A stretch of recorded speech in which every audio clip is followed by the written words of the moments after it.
Welcome, everyone, to this briefing brought to you by the Israel Defense and Security Forum, IDSF. IDSF is the leading Israeli organization advocating, fighting for strong national security to defend Israel. Thank you to all our viewers and supporters for tuning in. I am joined today by the one and only Martin Sherman. Martin, thank you so much for joining the briefing today. Thank you for the invitation. Absolutely. Martin, you recently wrote an article that I will share with everyone that I really wanted to talk with you about. When the war broke out on October 7th, there were many who speculated that perhaps the Abraham Accords and the potential for normalizing with Saudi Arabia is what triggered Iran and their proxies to wage a war at that moment. And as such, if you believe that line of reasoning, it's always worthwhile to look at what's happening in the region, what's happening with other countries who are enemies of Iran, in terms of understanding the regional plays and how things could escalate. So you wrote an article on Azerbaijan. Azerbaijan, you'll have to give us more details, of course, sits to the north of Iran. It once was part of Iran, then the Soviet Union. It's a Shia country, but not aligned with Iran. And for many decades has had a strong partnership with Israel. And it's once again in the news, and you've been talking about it. So why don't you take it away? What can you share with us? Well, the case of Azerbaijan is very interesting. As you pointed out, it's a Muslim majority country, and not only a Muslim majority, but a Shia. But it's in many ways strongly secular. It's had a long relationship with Israel, both commercially, both energetically as a large supplier of Israeli oil. And Israel is one of its major arms providers. And the prevailing opinion is that it was Israeli military aid that allowed Azerbaijan to win the war against Armenia. There was a very anomalous situation existing in Azerbaijan where there was a very large enclave called Nagorno-Karabakh, which was under Armenian control. And there were at least three wars that were, or engagements that were waged. And eventually in 2023, Azerbaijan ejected all the Armenians who moved back to the motherland in Armenia. And many people put that victory down to the weapons that Israel supplied them. So there's been a long ongoing relationship between the two. The interesting thing is that it borders on Iran, and there have been stories that Israel wanted to attack the Iranian nuclear facilities from Azerbaijan, and that was thwarted by the Obama regime, who disclosed these plans. I can't vouch for the accuracy of that, but it does seem to be a rather widespread opinion.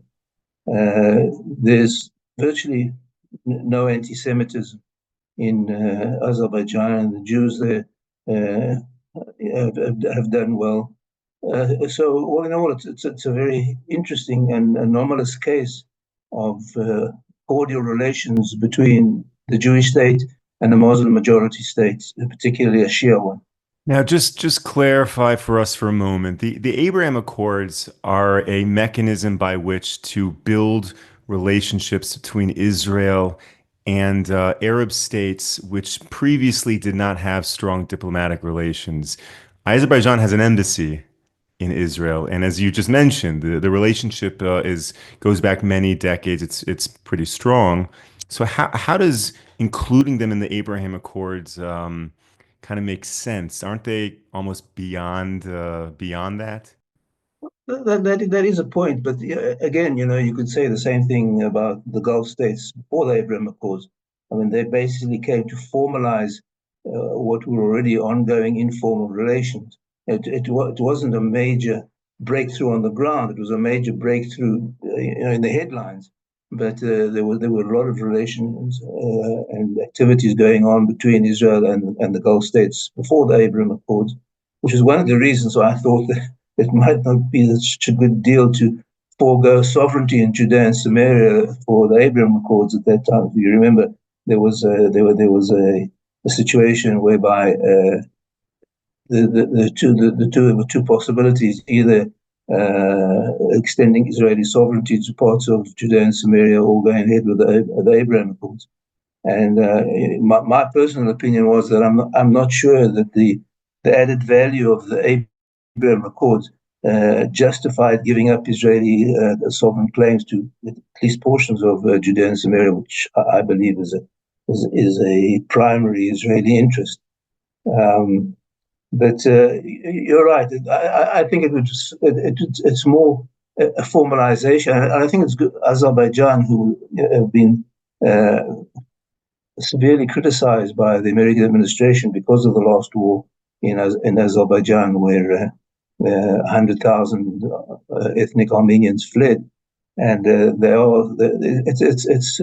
I think it's a mechanism for improving Azerbaijan's image with the Trump regime. And as you know, like I mentioned in the article, Steve Woodcock uh, visited Azerbaijan on the way back from Moscow to discuss the improvement of the relationship, which was endorsed both by Netanyahu and senior rabbis in the United States and in Azerbaijan, including the head of the Simon Wiesenthal Center.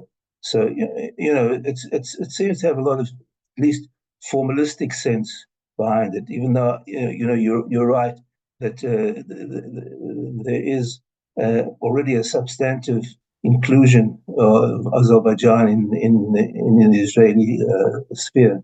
Now, when the Soviet Union broke up, one would have potentially expected Azerbaijan to realign with Iran.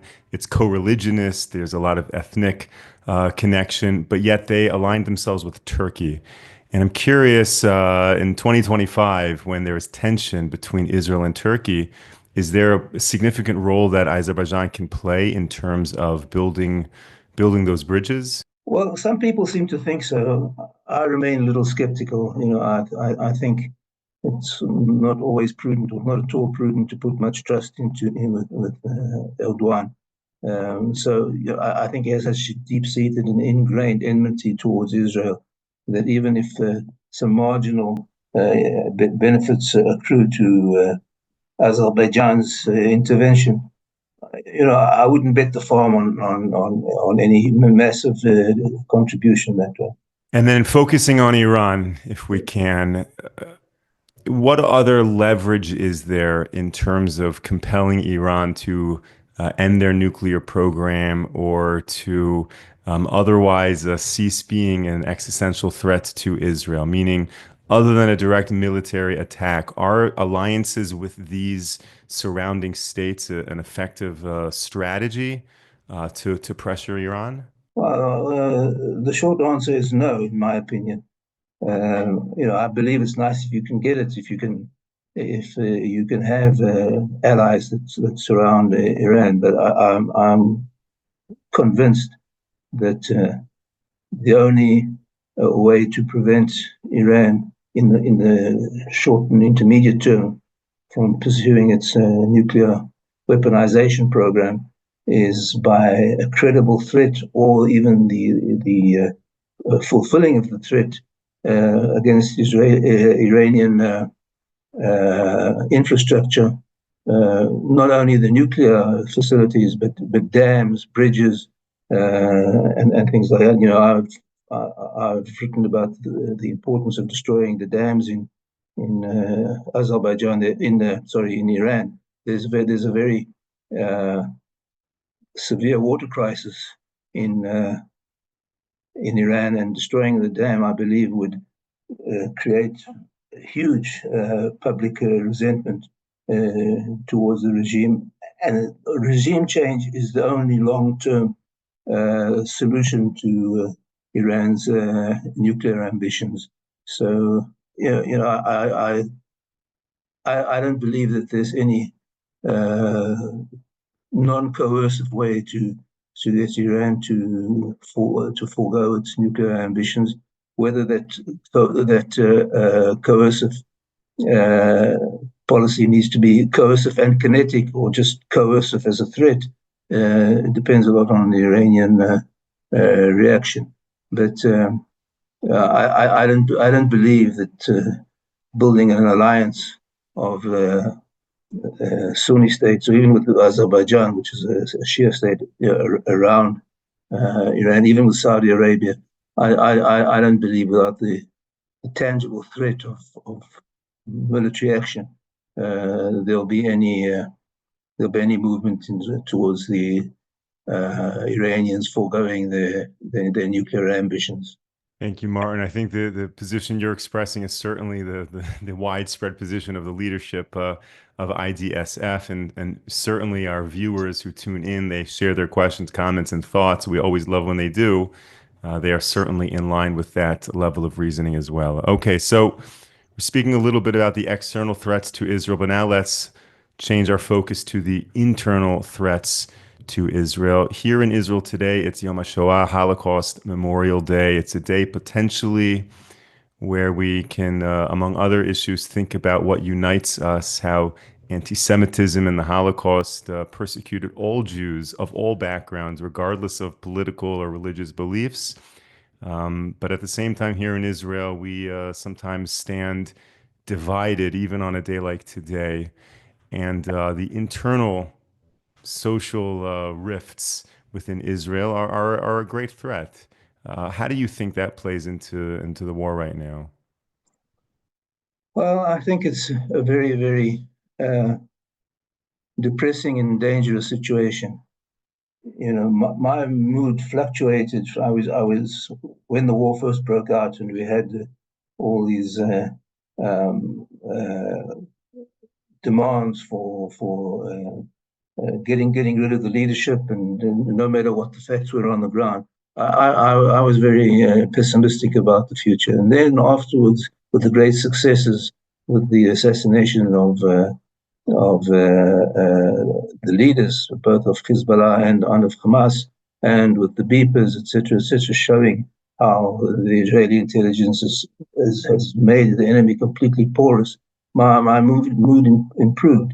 But since then, when we see what's going on now with the anti-Bibi campaign, anti-Netanyahu campaign, I'm very concerned.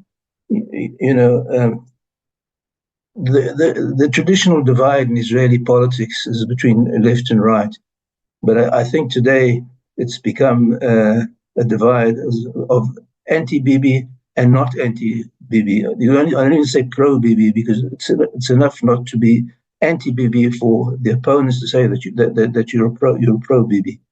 And I think that in many ways the left misjudges the enmity of its political rivals. They mistakenly think that there's a difference of opinion between them. But that's not true. There's no difference of opinion, because the other side doesn't have an opinion. It only has an ambition, and it will use any opinion, any argument, no matter how ridiculous, to try and depose the incumbent government, no matter whether it's democratically elected or not. I have my own issues with the government, and I'm not an uncritical apologist for Netanyahu, but he certainly has an accumulation of credit for himself. He's been a transformational leader for Israel. And, what's happened is that since they've despaired of beating him at the polls, they're trying everything else, including this ridiculous trial. I mean, I don't know if you follow the trial, but every time they bring a prosecution, it strengthens prosecution witnesses, they strengthen the defense.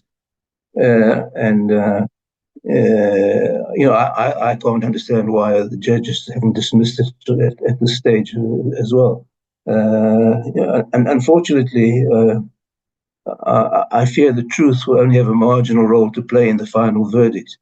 And I think that that the public has to wake up and understand the anti-Netanyahu camp here will be prepared to burn down the clubhouse rather than hand over the keys and acknowledge defeat. So I think that's a real threat to the coherence of society here, and something which our enemies feed on gleefully. Now, Martin, you've certainly lived in Israel for a good few years. Do you think the social divide is worse now than it's ever been? I think so. In many aspects. I mean, it was a complete paradox. I mean, if you look around, there's everywhere the prevailing signs of prosperity under Netanyahu's administration. You see high rises going up all over the place. You see in new highways. You see world class restaurants.